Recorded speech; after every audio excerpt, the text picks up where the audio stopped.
Up till now we have seen 5 properties.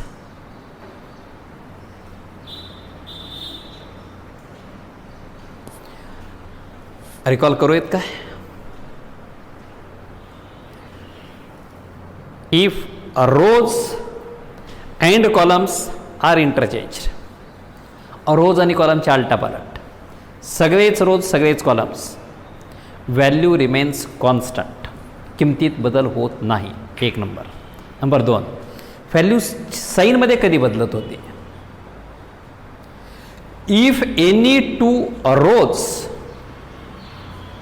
or any 2 columns are interchanged, कोणत्याही 2 row मध्ये interchange किंवा कॉलममध्ये interchange. पहिल्या प्रॉपर्टीमध्ये सगळ्याच रोचं रूपांतर सगळ्याच कॉलम्समध्ये, आणि आत्ता रोमध्ये किंवा कॉलममध्ये इंटरचेंज केली तर व्हॅल्यू साईनमध्ये बदलते. व्हॅल्यू 0 कधी आली होती? तिसरी प्रॉपर्टी.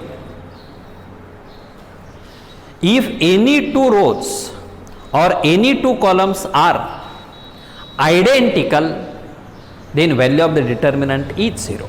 ही तिसरी बघितली होती. चौथी प्रॉपर्टी, मला त्या डिटर्मिनंटला 2 न मल्टिप्लाय करायचं आहे, डिटर्मिनंटला 3 न मल्टिप्लाय करायचं आहे, किंमत दुप्पट करायची आहे, तिप्पट करायची आहे. डिटर्मिनंटमधल्या सगळ्याच्या सगळ्या एलिमेंटला मल्टिप्लाय करावं लागत होतं? नाही. मग कुणाला? कोणत्या तरी रो मधल्या सगळ्या एलिमेंट्सना अथवा कॉलममधल्या सगळ्या एलिमेंट्सना आपण मल्टिप्लाय घेतलं तर त्याचा अर्थ डिटर्मिनंटला ते मल्टिप्लाय केल्यासारखं डिटर्मिनंटची किंमत तेवढ्या पट होते.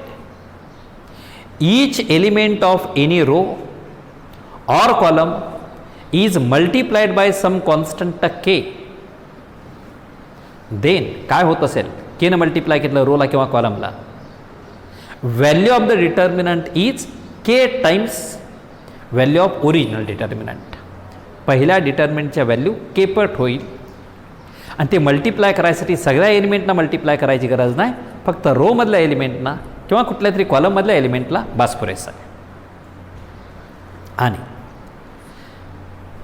कालची प्रॉपर्टी बघितली ती 2 डिटर्मिनंटची ॲडिशन कधी करता येते, किंवा एक डिटर्मिनंट 2 डिटर्मिनंटच्या बेरजेत कधी लिहिता येतो.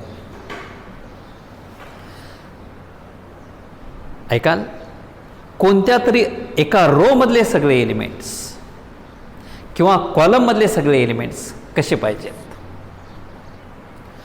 2 नंबरच्या बेरजेत. कोणता तरी रो मधले सगळे एलिमेंट्स किंवा कॉलममधले सगळे एलिमेंट्स हे दोघांच्या बेरजेत असतील तर तो डिटर्मिनंट हा 2 डिटर्मिनंटच्या बेरजेत लिहिता येतो. Each element of any row or column is expressed as a sum of 2 numbers, then that determinant can be expressed as sum of 2 determinants. तर तो डिटर्मिनंट हा 2 डिटर्मिनंटच्या बेरजेत मांडता येईल. आणि उलटा अर्थ लिहून दिला नाही पण समजावून घ्यावा लागेल. 2 डिटर्मिनंटची बेरीज कधी करता येते? हा डिटर्मिनंट उचलायचा, त्याच्यावरती ठेवायचा आणि एकमेकावरती कोइन्साइड होणाऱ्या एलिमेंटची बेरीज करायची का? नाही. बेरीज कधी करता येते? दोघांमध्ये फक्त एकच रो अथवा एकच कॉलम डिफरंट पाहिजे. बाकीचे जेवढे असतील, रोज असतील किंवा कॉलम्स असतील, ते एकसारखे पाहिजेत. त्या सारख्या असणाऱ्या रोजची कॉलमच्या एलिमेंटची बेरीज नाही. बेरीज फक्त एकट्याच रोची किंवा कॉलमची जो दोघांमध्ये वेगळा आहे त्याची असते. बाकीचे सगळे सारखे असले पाहिजेत, आणि सारख्या असणाऱ्याची बेरीज केली नव्हती. ती एक्झाम्पल कालचं पहा. आणि शेवटची म्हणण्यापेक्षा सगळ्यात महत्त्वाची आणि अवघड प्रॉपर्टी 6वी. एक सॅम्पलला एक्झाम्पल लिहितो कॉमनमध्ये. Determinant D. तुम्ही समोर असता तुम्ही तो एक्झाम्पल तुमच्याकडून घेतला असता. कारण सरकडून घेतो. सांग एलिमेंट 2 3 4 5. एखादा निगेटिव्ह राहू दे. -4 1.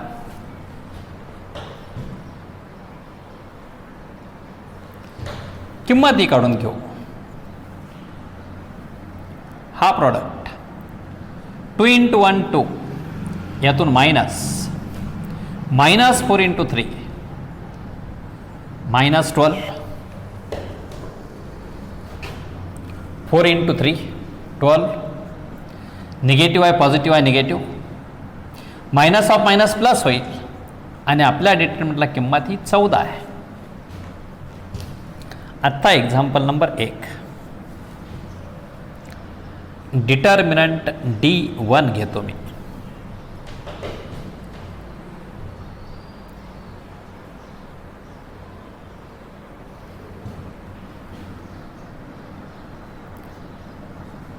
Bye R1 plus -1 × R2. R1 म्हणजे पहिला रो, R2 म्हणजे दुसरा रो. सेकंड रोला -1 न मल्टिप्लाय करा आणि ते प्रॉडक्ट फर्स्ट रो मध्ये ॲड करा.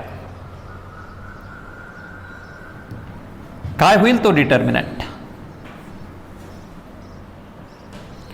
सेकंड रोला -1 ना ह्या सेकंड रोला -1 ना मल्टिप्लाय करून लिहायचं नाही. सेकंड रो -4 1 आहे तोच.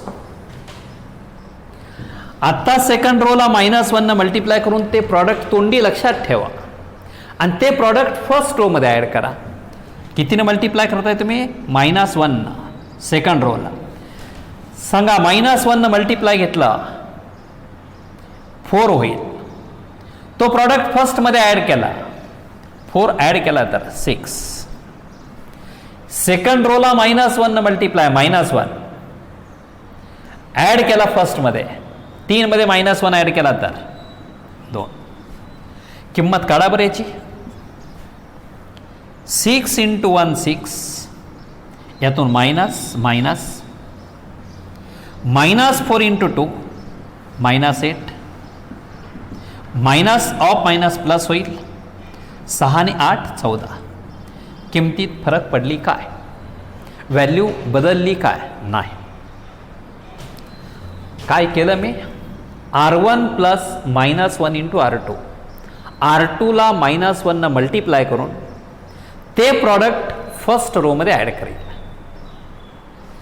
R2 ला -1 न मल्टिप्लाय करून R2 ला -1 न मल्टिप्लाय करून लिहिलं का? -1 न मल्टिप्लाय घेतलं तर 4 -1 केलंय का तसं? नाही. हे ऑपरेशन पहिल्या रो वरती असेल, रो पहिला बदलेल. एक्झाम्पल दुसरं. ह्याच्यावरून तुम्हाला प्रॉपर्टी तयार करायची आहे. बाय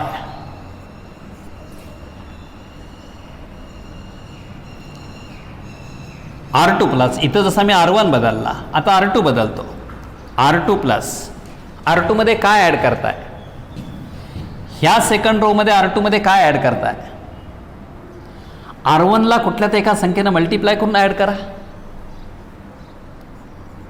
R1 ला कोणत्या तर एका संख्येनं मल्टिप्लाय करून ॲड करा. R1 ला कितीनं मल्टिप्लाय करून R2 मध्ये ॲड करूयात. इथं जसा मी -1 घेतला तसा इथे 2 घेतो.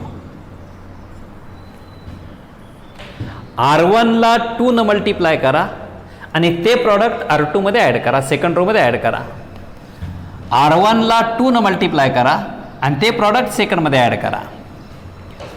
R1 ला 2 न मल्टिप्लाय करून प्रत्यक्षात लिहायचं का इथे? नाही. इथं R2 ला -1 न मल्टिप्लाय करून R2 ला -1 न मल्टिप्लाय करून लिहिलं का इथं? नाही. बदल कोणाच्यात होणार? इथं जसा R1 मध्ये बदल झाला तसा इथं R2 मध्ये बदल होईल. तो डिटर्मिनंट D2 घेतो मी. बदल R2 होईल का R1 मध्ये होईल? R2 होईल. R1 ला प्रत्यक्षात 2 न मल्टिप्लाय करून लिहायचं का इथे? नाही.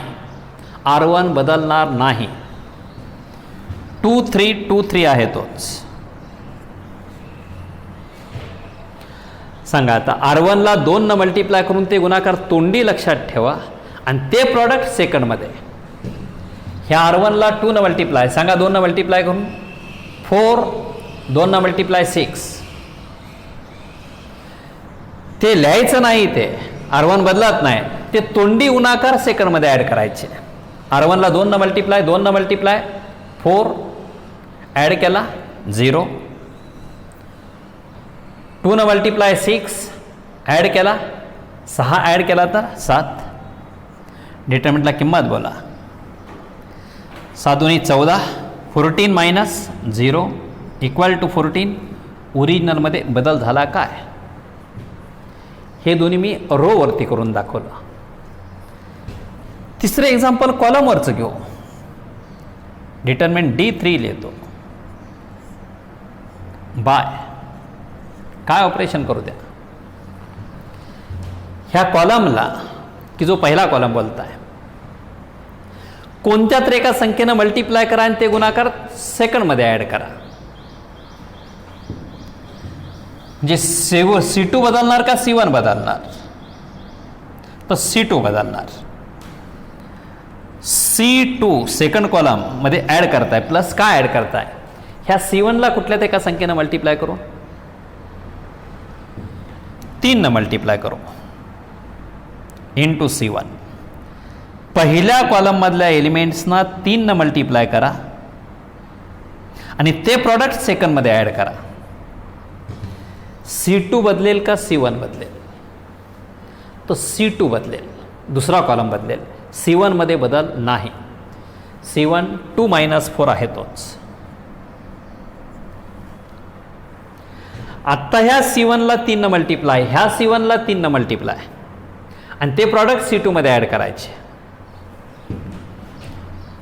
C1ला 3 न मल्टिप्लाय घेऊन 3 न मल्टिप्लाय घेऊन 6 आणि 4 त्रिकोण 12 वजा 12, 6 आणि वजा 12 असं लिहिलं का होतं? नाही. C1ला 3 न मल्टिप्लाय करून तोंडी गुणाकार लक्षात ठेवायचे. C1 बदलणार नाही, बदलणार C2 बदलणार आहे. सांगा C1ला 3 न मल्टिप्लाय, 3 न मल्टिप्लाय 6 ॲड केला असेल 9. C1ला 3 न मल्टिप्लाय वजा 12 ॲड केला वजा 11. सांगा किंमत. 11 दोन्ही 22 -22, यातून minus in bracket -4 × 9 9 Chowk 36 -36. Minus of minus plus होईल आणि +36 आणि -22 36 वजा 22 36 -22 36 -22 बोला व्हॅल्यू 40. व्हॅल्यू बदलली काय? आणखीन एक चान्स तुम्हाला देतो. तुम्ही समोर असता तर मी तुमच्याकडून एक्झाम्पल घेतलं असतं. D4 म्हणतो मी. पहिल्या एक्झाम्पलमध्ये R1 बदलला, सेकंडमध्ये R2 बदलला, थर्डमध्ये C2 बदलला, चौथ्या एका चान्समध्ये C1 बदलून बघू. बाय C1 प्लस, आता मल्टिप्लाय C2ला कुठून ॲड करावं लागेल? C2ला कितीनं मल्टिप्लाय करून? नंबर 1 -1 घेतला, 2 घेतला, 3 घेतला, आता -2 करू. -2 इंटू C2. C2ला -2 न मल्टिप्लाय करून, दुसऱ्या कॉलमला -2 न मल्टिप्लाय करून, याला -2 न मल्टिप्लाय करून ते प्रॉडक्ट C1 मध्ये ॲड करायचे. C1 बदलेल का C2 बदलेल? इथं R1 बदलला का R2 बदलला? R1 बदलला. इथं R2 बदलला का R1 बदलला? R2 बदलला. इथं C2 बदलला का C1 बदलला? C2 बदलला. जो बदलायचा रो आहे किंवा कॉलम आहे तो मी पहिल्यांदा लिहितोय. पुढे एखाद्या रोला किंवा कॉलमला मल्टिप्लाय जे इथं -1 न केलं, इथं 2 न केलं, इथं 3 न केलं, प्रत्यक्षात R2ला -2 न मल्टिप्लाय करून लिहिले का बघा? नाही. R2 बदललाच नाही. R2 आहे तोच आहे. 3 1 -4 1 -4 1. R2ला -1 न मल्टिप्लाय करून लिहिलाच नाही आपण. तो गुणाकार तोंडी लक्षात ठेवायचा आहे. तसा इथे C2ला -2 मल्टिप्लाय करून या C2ला -2 मल्टिप्लाय करून -6 -2 असं लिहायचं काय? नाही. बदल माझा C1 मध्ये होणार आहे. C2 बदलणार नाही. C2 3-1 आहे तो 3-1. आता C2ला -2 मल्टिप्लाय केलेले प्रॉडक्ट तोंडी लक्षात ठेवा आणि ते प्रॉडक्ट तोंडीच C1 मध्ये ॲड करायचे. या C2ला -2 मल्टिप्लाय लक्षात ठेवा गुणाकार -2 मल्टिप्लाय -6 -2 वजा 2 मल्टिप्लाय -6 -2 ॲड केला -6 ॲड केला तर -4 -2 मल्टिप्लाय घेतलं होतं -2 -2 ॲड केला तर -4 मध्ये -2 ॲड -6 व्हॅल्यू बोला -4 × 1 -4 यातून -6 × 3 साहित्रिक 18 मायनस ऑफ मायनस प्लस होईल. What is -4 + 18? It is 14. Determinant D4. ओरिजिनलची किती होते? 14च आहे. 4 एक्झाम्पल्स मी तुमच्यासमोर ठेवले. काय फरक पडला? प्रॉपर्टी काय असणार आहे? जर तुम्ही असं करणार असाल जे 4 एक्झाम्पलमध्ये दिसत आहे, जर केला असेल तर डिटर्मिनंटच्या व्हॅल्यूमध्ये बदल होत नाही. Value of the determinant remains constant. काय केलं तर? काय ऑब्झर्वेशन केलं तुम्ही? ऐकाल? कोणत्या तरी रो मधल्या सगळ्या एलिमेंट्सना अथवा कॉलममधल्या सगळ्या एलिमेंट्सना एखाद्या कॉन्स्टंटनं मल्टिप्लाय केलं की जो कॉन्स्टंट मी इथं -1 घेतला आहे, इथं 2 घेतला आहे, इथं 3 घेतला आहे, इथं -2 घेतला आहे. 2 एक्झाम्पल रोचे, 2 एक्झाम्पल कॉलमचे आहेत. रोमधल्या सर्व एलिमेंट्सना किंवा कॉलममधल्या सर्व एलिमेंट्सना एखाद्या कॉन्स्टंटनं मल्टिप्लाय केलं. मल्टिप्लाय करून तिथं लिहिलं का? पण नाही. ते गुणाकार तोंडी लक्षात ठेवले. Multiplied by some constant K आणि ते प्रॉडक्ट दुसऱ्या कुठल्या रोमध्ये किंवा कॉलममध्ये ॲड केले. रोला मल्टिप्लाय केला असेल तर रोमध्ये ॲड करणार, कॉलमला मल्टिप्लाय घेतला असेल तर कॉलममध्ये ॲड करणार. रोला मल्टिप्लाय करायचं आणि कॉलममध्ये ॲड करायचं रॉंग असेल. R2 + -3 × C1 रॉंग राहील. कॉलमला मल्टिप्लाय घेतलं तर ते प्रॉडक्ट ॲड कॉलममध्येच करावे लागतील. त्यामुळे काय होईल? रोमधल्या सगळ्या एलिमेंट्सना किंवा कॉलममधल्या सगळ्या एलिमेंट्सना एखाद्या कॉन्स्टंटनं मल्टिप्लाय केलं आणि ते प्रॉडक्ट दुसऱ्या कुठल्या रोमध्ये किंवा कॉलममध्ये ॲड केले तर डिटर्मिनंटची व्हॅल्यू कॉन्स्टंट राहते. डिटर्मिनंटच्या व्हॅल्यूत बदल होत नाही. सगळ्यात महत्त्वाची प्रॉपर्टी आहे. If each element of any row मधल्या प्रत्येक एलिमेंटला किंवा ब्रॅकेटमध्ये or column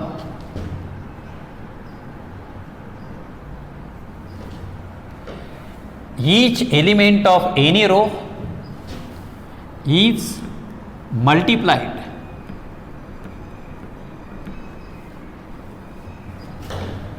by some constant K. तो K 1 नंबरच्या एक्झाम्पलमध्ये -1 घेतला आहे, 2 नंबरच्या एक्झाम्पलमध्ये 2 घेतला आहे, 3 नंबरच्या एक्झाम्पलमध्ये 3 घेतला आहे आणि 4 नंबरच्या एक्झाम्पलमध्ये मी -2 घेतला आहे. Is multiplied by some constant K. Multiply करून लिहिलं होतं काय? R2ला -2 मल्टिप्लाय करून लिहिलंय का बघा. R1ला 2 मल्टिप्लाय करून लिहिलंय का बघा. C1ला 3 मल्टिप्लाय करून C1 बदललाय का बघा. C1 तसं झालाय का?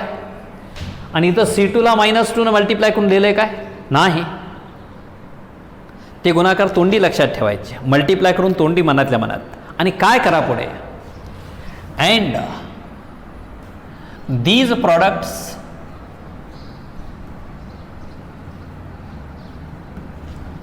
are added to corresponding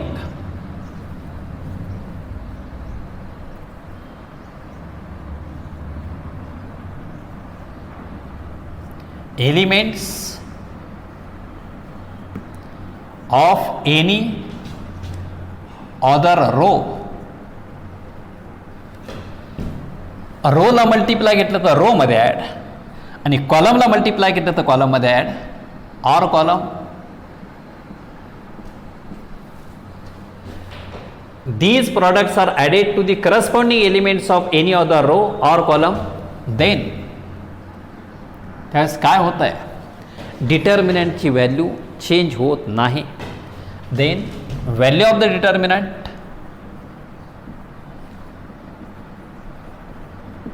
remains constant. डिटर्मिनंटची किंमत चेंज होत नाही. करस्पॉन्डिंग एलिमेंट्स म्हणजे काय, R1 R2ला -1 मल्टिप्लाय घेतला, हा R2 आहे. -1 मल्टिप्लाय घेतल्यानंतर प्रॉडक्ट लक्षात ठेवा 4 - 1 -1 मल्टिप्लाय घेतल्यानंतर 4 - 1 4 काय आहे 3 मध्ये ॲड केला काय आणि -1 काय इकडं, याचा करस्पॉन्डिंग एलिमेंट हा राहील, याचा करस्पॉन्डिंग एलिमेंट हा राहील. तो करस्पॉन्डिंगचा मिनिंग आहे. 4 एक्झाम्पल्स मी लिहिली, 4 पैकीतली तुम्ही एक रोचं आणि एक कॉलमचं लिहिलं तरी बस पुरेसं आहे किंवा चॉईस तुम्हाला आहे बघा. पण ही 4 जेव्हा लिहिली, 5वं एक्झाम्पल रफली तुमचं तुम्ही करून बघायचं आहे. ही 4ही नीट पहा, ओव्हरलुक करा.